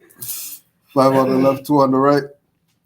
Allah, the Father of the universe, Father of love, truth, peace, freedom, and justice. Allah is my protector, my guide, and my salvation. By night and by day, to our holy prophet, Noble Drew Ali. Islam, Moors. Islam.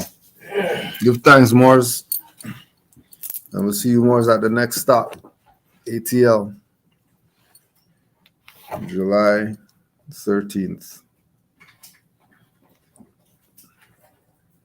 Honors to all the Moors. Honors to all the Moors worldwide. Islam, Moors. Islam. Honors to the Prophet Noble Drew Ali. And honors to all the mothers and all the Moors in the chat. Peace and love, Moors. Islam.